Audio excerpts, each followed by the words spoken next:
And I want to do something a little bit differently today. I wanted to give thanks. And, of course, for my family, my friends, our viewers, our great listeners, supporters of the Ringside Politics program, our great team in Denver, all the RAV folks. But I also want to give thanks to our great country.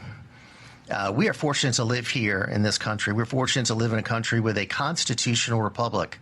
Imagine all the people all over the world living in countries with dictatorships, living in countries that do not have what we have. We're blessed to have founding fathers who had vision, who had courage, who put their lives on the line for this country and created something amazing that has stood the test of time. And we're going to be celebrating 250 years, the anniversary of the signing of the Declaration of Independence. So I thank the Almighty for our founding documents, the Declaration of Independence, the U.S. Constitution, which preserves precious rights for Americans. Of course, the Bill of Rights, our freedoms that are enshrined in that Constitution, are not given to people in other countries. We see everywhere where people don't have the right to protest, don't have the right to practice their religious faith, don't have the right to speak out. We utilize that right here on Ringside and use these precious freedoms. And we thank God, we thank the wisdom of our founders for enshrining it in these, fantastic founding documents that we have that we don't give thanks for enough. So I also give thanks for the great history of the United States, the country that has, throughout its history, gone throughout the world to fight injustice, to protect those who needed protection. We're the most generous nation in the world. Whenever there is a problem anywhere, the United States of America is there to provide help. The most generous nation in the world. It's the people of this country that make it great. We've been fortunate to have some fantastic presidents in our history. Prager University just did a ranking of presidents, and they didn't include the current president because he's still in his term. He's going to rank at the top, in my opinion. But among the other presidents, Prager ranked number 3. And these were a bunch of experts that they brought on and people that certainly are wise. Number 3 was my hero, Ronald Reagan. Thankful for leadership from people like him. Thankful that we've had, of course, leadership from our current president, Donald Trump. Very thankful that he was able to undergo the sacrifices and the pain and the injustice and the harassment to still fight and to still be there for us. I mean, who has had to endure what he has had to endure? And to still be fighting every day for Americans, for the country, is inspiring, and we're very thankful for that.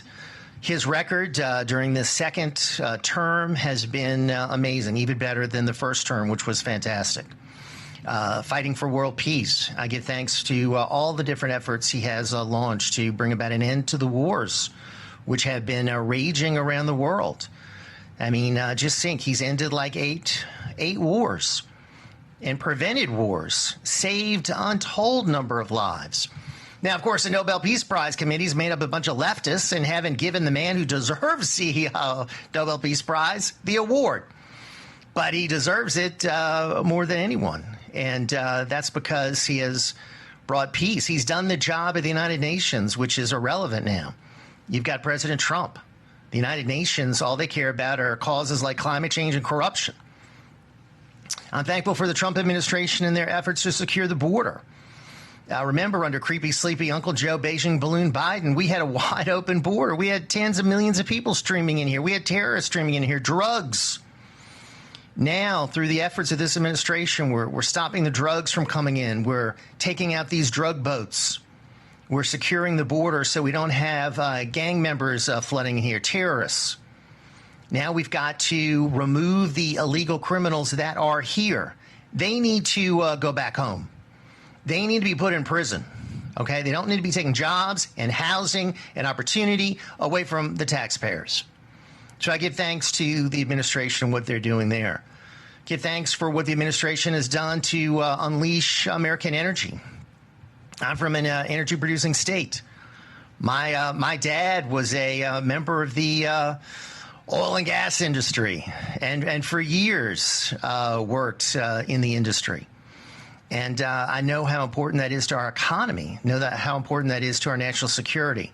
So this administration has done a fantastic job unleashing the genius of those in the energy industry, which is so important to our economy. And finally, I give thanks to the economic agenda of this administration, which is pursuing tax cuts, got the One Big Beautiful Bill, which is going to be a tremendous benefit as far as our economy, and then has reduced inflation, reduced interest rates, gotten us out of the malaise of Bidenomics. We have job growth, and we have a much better economic situation, which is going to help with affordability and everything else. So a lot to be thankful for on this Thanksgiving Saturday. Of course, thankful for the Patriots, you out there who support this program, support this network, and for not being afraid to speak out and to show your patriotism, because that was really not in favor during the last administration. We just talked about the UK. They can't even fly the flag there. We can do it here. We should always do it here and show that we're proud and thankful to be Americans.